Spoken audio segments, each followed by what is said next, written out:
हर हर महादेव, देवों के देव महादेव जी के चरण में प्रणाम करती हूँ, मेरा प्रणाम स्वीकार हो। माता गौरा पार्वती के चरण में प्रणाम करती हूँ, मेरा प्रणाम स्वीकार हो। गणपत ललनमा के चरण में प्रणाम करती हूँ, मेरा प्रणाम स्वीकार हो। सब गुरु भाई बहन के चरण में प्रणाम करती हूँ, मेरा प्रणाम स्वीकार हो। माता पिता के चरण में प्रणाम करती हूँ, मेरा प्रणाम स्वीकार हो। गुरु भाई बहन, मैं एक कथा सुनाने जा रही हूँ, इस कथा को पूरा सुनिए और रहस्य जानिए। एक राजा थे, एक रानी थी। एक राजा थे, एक रानी थी, लेकिन वो राजा रानी शंकर भगवान के पुजारी थे। राजा रानी पहले राजा रानी नहीं थे, बहुत गरीब इंसान थे, बहुत गरीब, इतना गरीब इंसान थे कि जिसका कहना नहीं। वो एक गरीब के बच्चे थे दोनों, रानी भी थी, वो गरीब घराने से थी, और राजा भी थे, वो गरीब घराने से थे। उनके वो जो राजा थे वो बच्चेपन से जब से वो जन्म लिए थे, उनके माता पिता, जो राजा के माता पिता थे, वो बहुत बड़े शिव भक्त थे, बहुत बड़े पुजारी थे। वो मंदिर में पूजा करते थे, मंदिर में पूजा करते थे, जाप करते थे। और वैसा ही करते करते उनका एक लड़का हुआ। एक लड़का हुआ तो मंदिर में एक नाग रहता था। अब मंदिर में एक नाग रहता था तो मंदिर में उनके जो राजा साहब के पिता थे, वो रोज़ कटोरी से ले जाकर दूध पिलाते थे, दूध पिलाते थे उस नाग को, और दूध पिला के और पूजा करके घर चल जाते थे। वो नाग उनको से बड़ी प्रसन्न थे। वो जो राजा थे, राजा के पिता से बहुत प्रसन्न थे, लेकिन वो बहुत गरीब इंसान थे। और वो प्रसन्न थे और मंदिर में पूजा करते थे।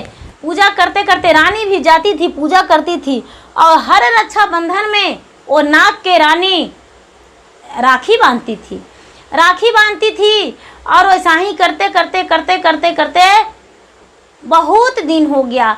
और राखी बांधने के इनाम में वो जो बांधते बांधते बरसों, बहुत बरसों हो गया, तो ये जो नागदेव थे, वो जब उनका नागदेव का भी लास्ट समय आया तो उनको बहन मान लिए थे इस राजा के माँ के, और बहन मान लिए थे और बोले कि देखिए अब हम इस दुनिया से चल जाएंगे बहन, क्योंकि मैं अब बहुत दिन, हजारों वर्ष हो गया है, अब मैं मंदिर में रहता था और तू मुझे राखी बांधी हो अपना भाई मान के, इसलिए हम तुम्हें उपहार के रूप में कुछ देना चाहते हैं।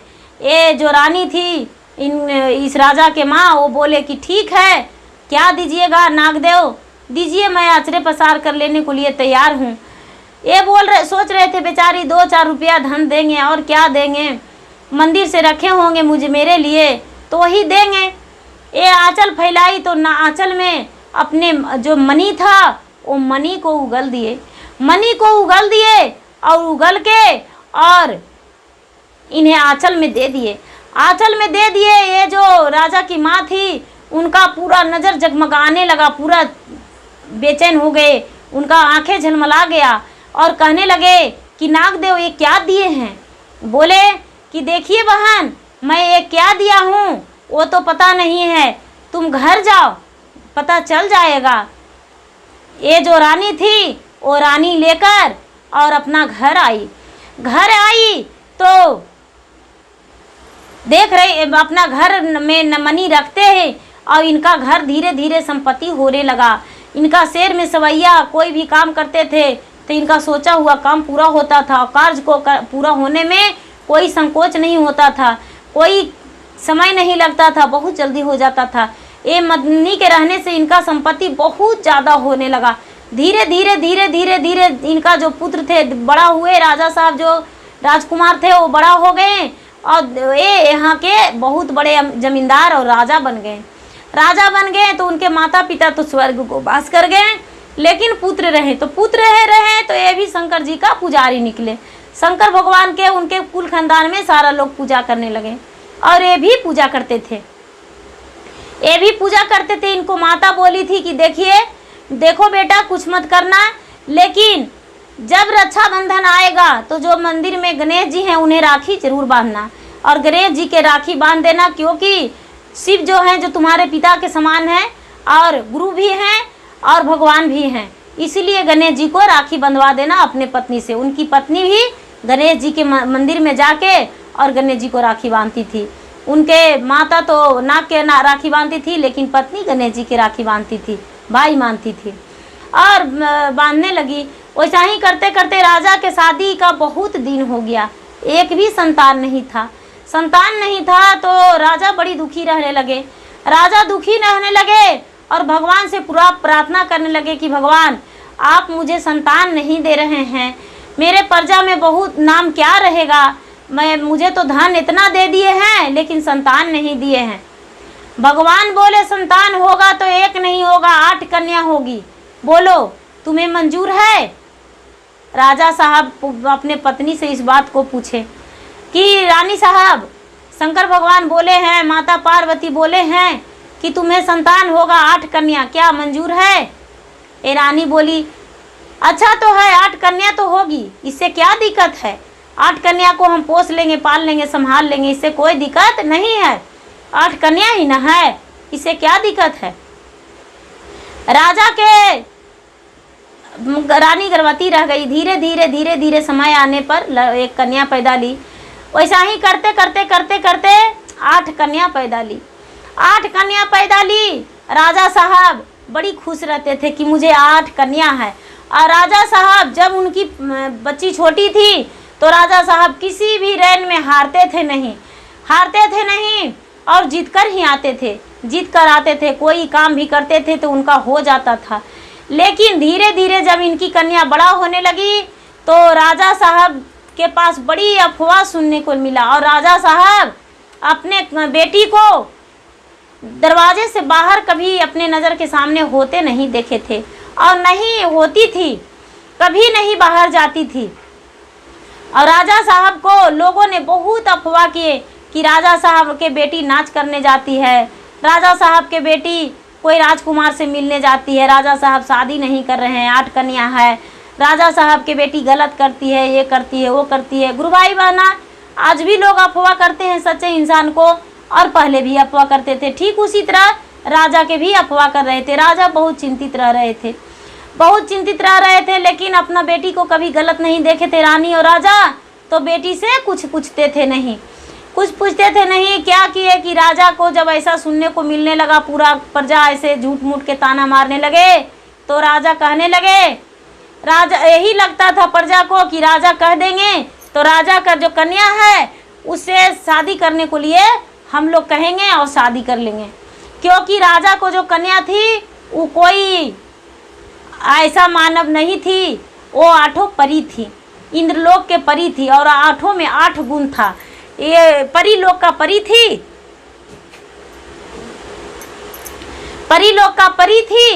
तो और बहुत सुंदर थी। जो बड़ी वाली थी वो तो इतना सुंदर थी कि जिसका कहना ही नहीं, और जो जय कहती थी वो हो जाता था। तो राजा साहब अपने नगर में ढिढोरा पिटा दिए कि ठीक है भाई, तो हमारा कन्या गलत है, तो हमारे कन्या से विवाह करने के लिए सबसे पहले मेरा कन्या का राज पता लगा ले। जो मेरा कन्या का राज बता देगा, जो कि मेरा कन्या कहाँ जाती है रात में या दिन में, उसी के साथ अपने कन्या को विवाह कर देंगे। जौन कन्या से कहेंगे लोग उन्हीं कन्या से, और आधा राज आधा पाट दे देंगे। वो उनके गांव के लोग पूरा जासूसी किए इधर उधर से, लेकिन कोई से पता नहीं चला, क्योंकि लड़की गलत नहीं थी। कोई जासूसी करने से पता नहीं चला।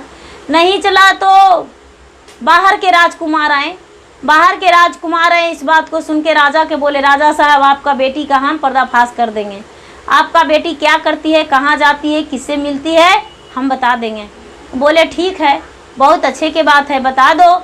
हम तो चाहते हैं कि मेरा बेटी का राज खुले और बेटी का हम विवाह कर दें, क्योंकि जो मेरी बेटी है वो शादी करने को लिए तैयार नहीं है, इसीलिए हम चाहते हैं कि मेरा बेटी का राज खुल जाए। ठीक है, वो राज पता लगाने के लिए वो बगल वाले का, जिस बेटी में 8 बेटी एक ही कमरा में रहती थी, और बगल वाले कमरा राजा साहब दे दिए। तो ये सोची कि भलना किसी तरह, लड़की सोची कि पिताजी तो मेरे पीछे एक पहरेदार रख दिए हैं, क्या चाहते हैं पिताजी, मुझसे कुछ बातें भी नहीं करते हैं, पूछते हैं भी नहीं, और लोगों के अफवाह में पिताजी आ जाते हैं। क्या कहूँ, कैसे समझाऊँ पिताजी के।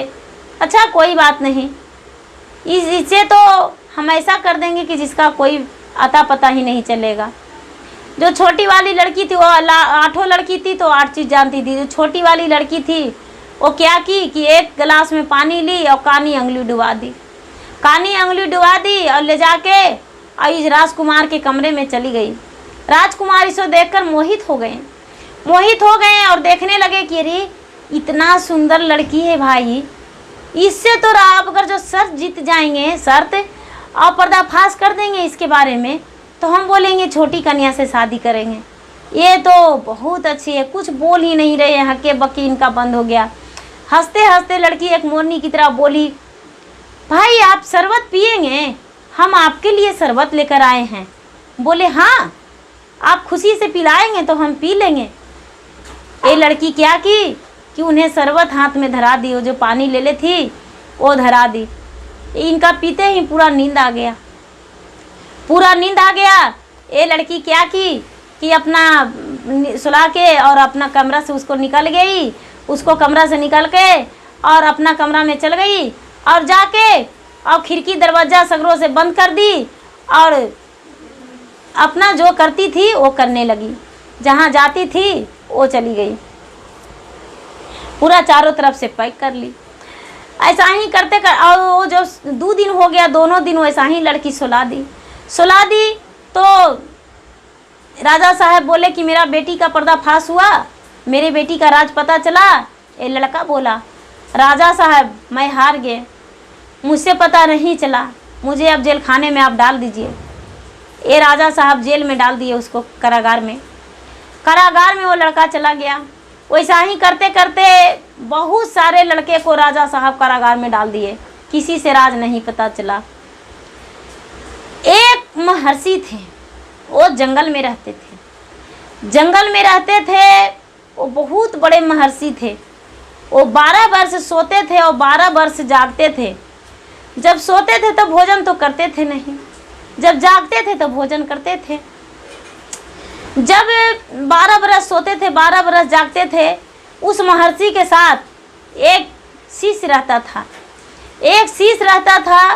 वो शिष्य था कि जंगल में कि उसका माँ ने फेंक दिया था, कोई नाजायज बच्चा था, उसको माँ ने फेंक दिया था।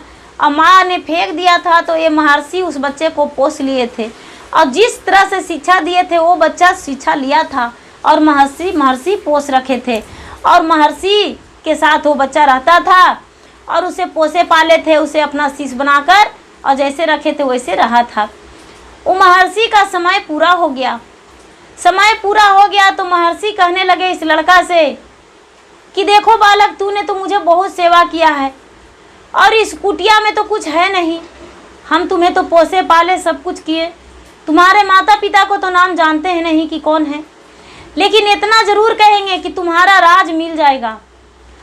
राजा के नाम बताए कि राजा के 8 कन्या हैं और उस कन्या के पर्दाफाश कर दोगे तो राजा तुम्हें राज दे देंगे। ये लड़का बोले, राजा बाबा हम तो उस कन्या के बारे में कुछ नहीं जानते हैं, कन्या के पर्दाफाश हम कैसे कर सकते हैं। बोले कि देखो हम फूल दे देते हैं, इस फूल के जब हाथ में लोगे तब तुम्हारा पता नहीं चलोगे, तुम किसी को दिखोगे नहीं, और जब पैकेट में रख लोगे तो मनुष्य तन में बन जाओगे, तुम्हारा शरीर मनुष्य हो जाएगा। बोले ठीक है। और इतना कह के फूल देते ही वो महर्षि का इस दुनिया से चल बसे। एक क्या किया, जो शिष्य था उनके माटी में जिल कर दिए, सब कुछ दाह संस्कार करके, और जो भी विधि विधान होता है वो विधि विधान बहुत अच्छे तरीके से किए और विधि विधान करके और ये महर्षि के झोपड़ी से ये राजा के घर आ गए। और साधु बाबा बता दिए थे कि 8 लड़कियां में से तुम्हें कोई ना कोई आकर और कुछ देने की कोशिश करेगी, पिलाने को लिए विष पिलाएगी, वो विष को पीना नहीं, यदि विष को पी जाओगे तो राज को कभी पता नहीं चलेगा। बोले ठीक है। याद रखना, ये लड़का जो था वो लड़का आ गया राज दरबार में।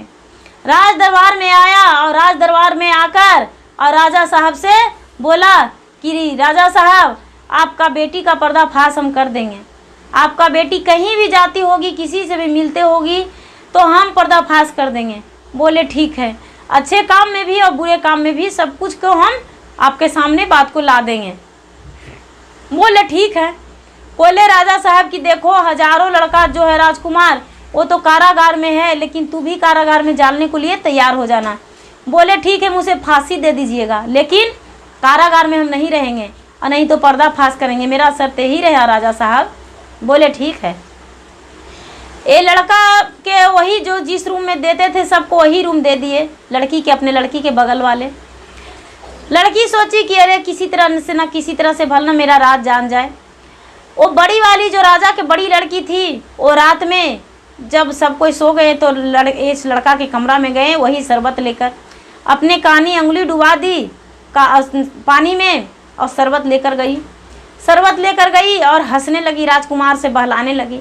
राजकुमार भी ये थे जो बाबा के शिष्य थे, वो पूरा मैंने हंसे मजाक किए और उसके बाद बोले कि लीजिए ना, आपको तो प्यास लग गया होगा, शरबत पी लीजिए। ये हंसते हंसते शरबत को ले लिए और बाबा को बातें को याद पड़ गया। ये बोले कि ठीक है, लाइए पी लेते हैं, अभी पिएंगे कुछ बाद में पिएंगे। और हाथ में ले लिए और बोले कि अब आप जा सकते हैं, क्योंकि रात बहुत हो चुकी है और यदि नहीं जाइएगा तो आपको पिता माता देख लेंगे तो गलत हमले पे अफवाहें हो जाएगा, और आप जाइए। और लड़की के निकलते ही ये क्या किया कि फूल हाथ में ले लिया।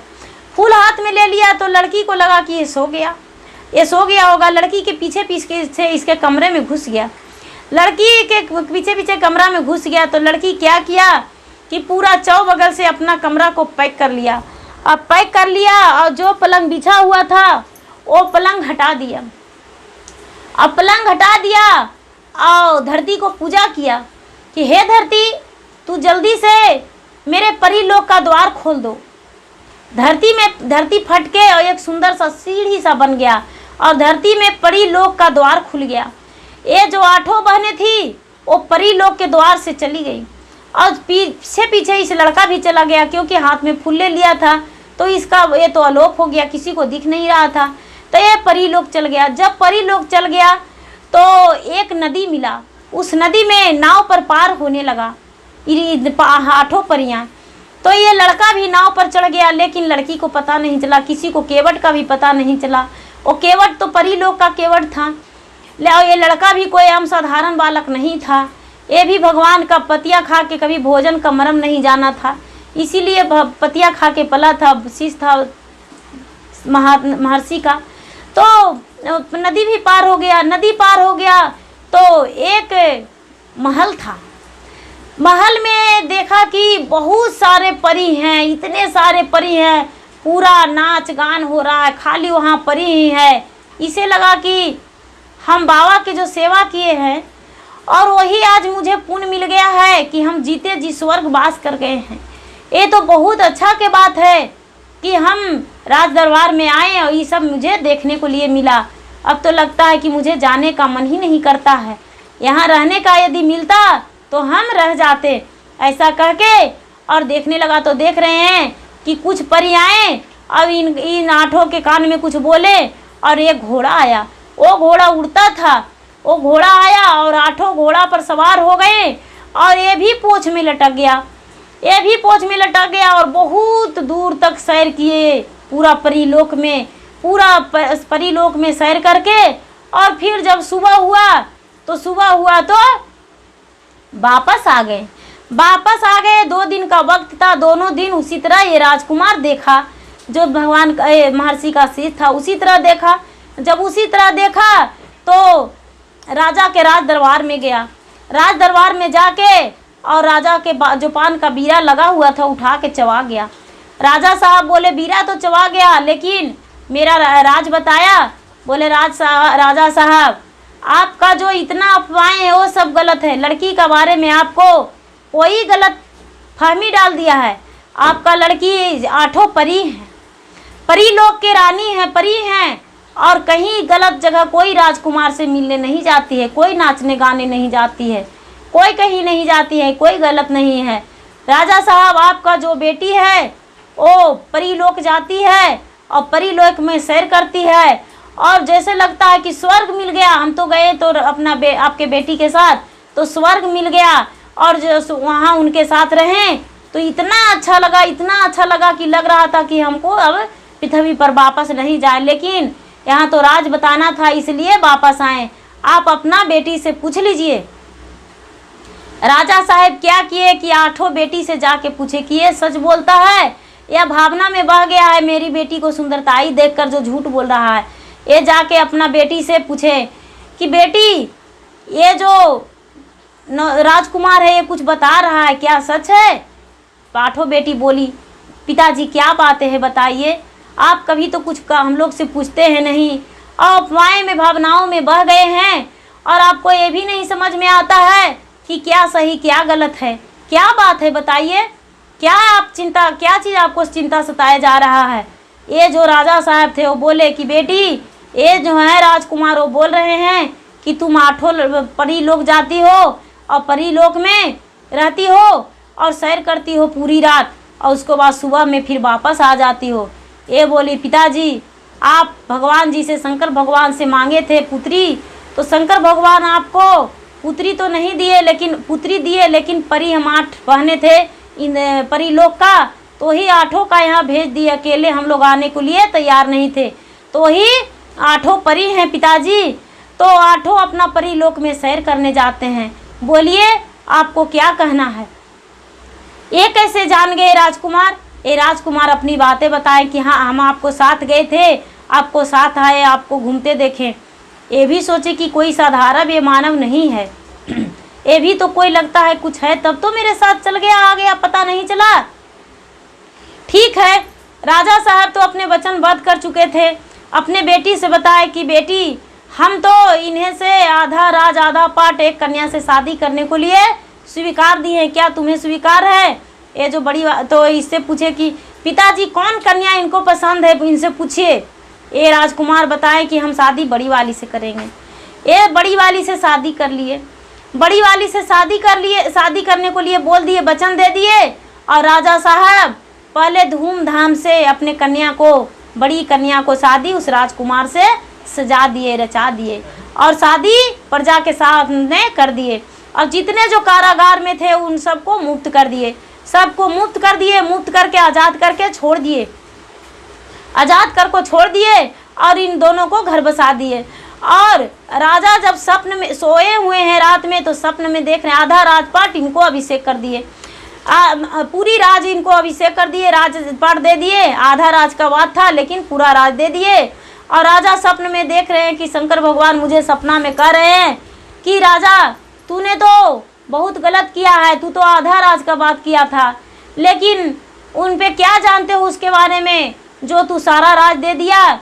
ये राजा कहते हैं बाबा मुझे बहुत विश्वास है, अपने कन्या से ज़्यादा उस राजकुमार पे विश्वास है। मेरे कन्या के बारे में बहुत सारे लोग अफवाह फैलाए, लेकिन वो सच राज बताकर और हमें बताए तो हमें बहुत खुशी मिला कि मेरी कन्या परी है, और मुझे आप परी दिए हैं। मेरे गोद में परी खेली थी, परी को हम पोसे पाले अपने घर में रखे हैं, इससे बड़ा क्या खुशी हो सकता है। शंकर भगवान बोले धन्य हो राजा, तुम धन्य हो, तूने तो 8 कन्या पाकर भी बहुत खुश हो और परी पाकर भी खुश हो। ठीक है, तुम्हें तो हम यही जानना चाहते थे कि उस राजकुमार के बारे में तुम्हारा क्या सोच है। इन्होंने बताया कि राजा साहब बताए बाबा मेरा तो यही सोच था कि वो बस फले फूले अच्छे से रहे, और एक एक करके हम 8 बेटियां का शादी एक राजकुमार से ही अलग अलग घर में कर दे, राजकुमार एक एक करके मिल जाए। शंकर भगवान 8 के इनको बोले कि ठीक है, और भगवान हमें ही चाहते हैं कि तीर्थ यात्रा पे हम चल जाएं, मेरा और अपना 8 बेटी के शादी करके। शंकर भगवान बोले ठीक है, अच्छा है। ये राजा साहब 7 बेटी और जो थी वो 7 बेटी का शादी कर दिए, 7 बेटी का धीरे धीरे एक एक राजकुमार से अच्छे घर वर ढूंढ के और शादी कर दिए। और शादी करके और तीर्थ यात्रा पे निकल गए। जब तीर्थ यात्रा पे निकल गए तो 8 बेटी जो थी वो कहने लगी, पिताजी आप तो तीर्थ यात्रा पे जा रहे हैं, लेकिन हम लोग, ये बोले, बेटी हम तो तीर्थ यात्रा पे जा रहे हैं, लेकिन तुम लोग के लिए शिव गुरु को छोड़कर जा रहे हैं। जो शिव गुरु हैं वो तुम लोग की रक्षा करेंगे, जब तक हम नहीं लौटेंगे तब तक ये तुम्हारे पिता के समान तुम्हारा रक्षा करेंगे। राजा साहब तीर्थ यात्रा पर गए, 12 बरस के बाद तीर्थ यात्रा से लौटे और घर लौट के और सब बेटी को अपने राज में बंटवारा कर दिए और सब बेटी अच्छे से रहने लगे खुशी खुशी। और 8 एक जगह ही रही, कोई ससुराल में नहीं, सब पिता के घर रह गई, क्योंकि 8 अलग नहीं रहना चाहती थी। और जैसे एक का राज दिए तो धीरे धीरे जैसे जैसे सब बच्चे वो जो राजकुमार थे धीरे धीरे सबको राज में बंटवारा दे दिए और सब एक दूसरे से प्यार करते थे, कोई भी किसी से अलग नहीं रहते थे। जो भी 8 बने थे और धीरे धीरे भगवान के कृपा था कि सब खुशी खुशी रहने लगे, जीवन बिताने लगे। गुरु भाई बहना, मेरा वीडियो अच्छा लगे तो इसे लाइक कीजिए, शेयर कीजिए, सब्सक्राइब कीजिए। धन्यवाद। हर हर महादेव, घर घर महादेव।